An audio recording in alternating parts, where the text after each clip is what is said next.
प्रभु श्री कृष्ण भगवान का जो दिव्य स्वरूप था कितना विशाल और कितना जो है तेजस्वी था, कितना तेजवान था, जिसको देखकर जो है अर्जुन की जो है पूरे शरीर में एक बिजली सी लहर दौड़ने लगी और वो झकझोर हो गई, जिससे वो बहुत ही अचंभित हुए। जय श्री राम, जय शनिदेव, जय श्री कृष्ण। आप सभी भक्तों का स्वागत है हनुमान भक्त ऋषि चैनल पर।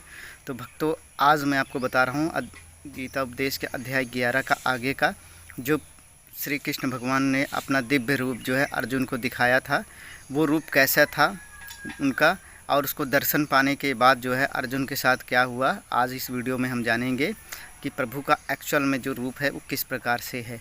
तो अर्जुन देखते हैं कि जो है जो प्रभु जब उसके बाद तथास्तु बोलकर उसके बाद जो है अपना दिव्य रूप दिखाने लगते हैं। प्रभु श्री कृष्ण भगवान ने जो अपना रूप दिखाया इतना विशाल तेज भरा हुआ था और उसका न कोई अंत था न कोई छोर था। उसमें अनेकों सिर थे, अनेकों भुजाएं थी, अनेकों रूप थे, अनेकों शरीर थे। प्रभु का जो दिव्य रूप था उसमें तरह तरह के कीट पतंग थे, जानवरों जो इस पृथ्वी लोक पर जानवर हैं सभी जानवर थे उनके शरीर के अंदर ही, और तीनों लोक के लोग था वहाँ। इसके अलावा वहाँ पे सभी देवतागण थे, ब्रह्मा जी थे। तो जो प्रभु श्री कृष्ण भगवान का जो एक अंश था, एक कण था शरीर, उनके शरीर का एक ऐसा अंश था जहाँ पे जो है ये सारी चीज़ें थी, जिसमें पूरा पृथ्वी हो गया, पूरा ब्रह्मांड हो गया, और जो है एक थोड़ी सी जगह में है जो उसी शरीर उनके शरीर में जो है ब्रह्मा जी थे, जो कि विष्णु जी के नाभि कमल से जो है निकलकर कमल पे बैठे हुए थे। आगे जो है वो देखते हैं कि शंकर भगवान हैं जो समाधि रूप में बैठे हुए हैं और ध्यान में मगन हैं। ये सारा दृश्य जो है श्री कृष्ण भगवान के दिव्य स्वरूप में जो है अर्जुन देख रहे थे, जिसे देखकर वो जो है आनंद प्राप्त कर रहे थे। इस प्रकार से इतना विशाल था कि जैसा कि गीता के अध्याय 10 में बोला गया था, श्री कृष्ण भगवान ने बताया था कि जो है हे अर्जुन, ये पूरा जगत और ये पूरा संसार जो है मेरे इस शरीर के एक कण मात्र है। तो वो चीज़ जो है प्रभु श्री कृष्ण भगवान ने दिखाया अपने दिव्य स्वरूप में कि पूरा ब्रह्मांड और जो है तीनों लोग जो है उनके एक शरीर के छोटे से हिस्से में थे। उनका शरीर इतना विशाल था, इतनी सारी भुजाएं थी, कोई गिन नहीं सकता था, इतने सारे सिर थे, मुख थे, कान थे, नाक थे कि उसको, और आँख थी, उसको कोई देख नहीं सकता था। उनकी आँखों से तेज निकल रहा था, जिसमें इतनी तगड़ी रोशनी थी जिसे देखकर किसी की भी आँखें चुंधिया जा सकती थी। और जो उनका सिर था और जो उनके पैर थे इतने विशाल थे कि उसको देखो तो देखते ही रह जाते थे। उसका ना कोई शोर था ना कोई अंत था, वो कहाँ पे ख़त्म हो रहा था ये किसी ने नहीं देख सकता था उसको। तो ये अर्जुन भी नहीं देख सके कि कितना विशाल है वो और उसका अंत कहाँ पे है।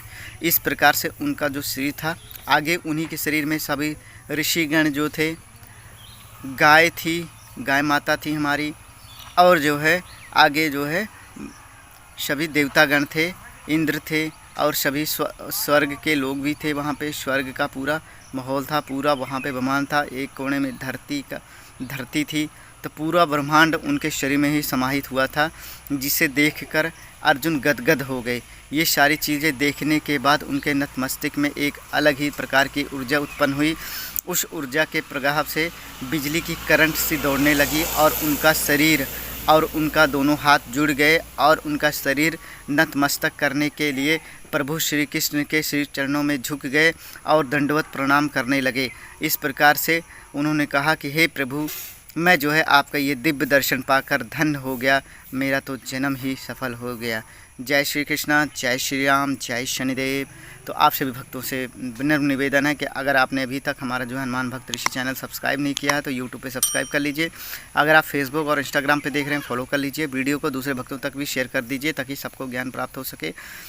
और ये जो मैं आपको गीता का बता रहा हूँ एपिसोड 21 है, इससे पहले के एपिसोड का लिंक जो है मैंने डिस्क्रिप्शन में डाल दिया, वहाँ से जाके आप देख सकते हैं। सभी देखिए, अब आपको आनंद प्राप्त होगा, ज्ञान प्राप्त होगा, आपके कष्ट और संकटों का नाश होगा। जय श्री कृष्ण। प्रभु श्री कृष्ण से मेरी यही प्रार्थना है कि जो भी भक्त आपकी ये वीडियो के माध्यम से प्रभु का गुणगान सुन रहे हैं, उनके सभी कष्ट, चिंताएँ, दुख का नाश हो, उनका कल्याण हो। जय श्री कृष्ण, जय श्री राम, जय शनि।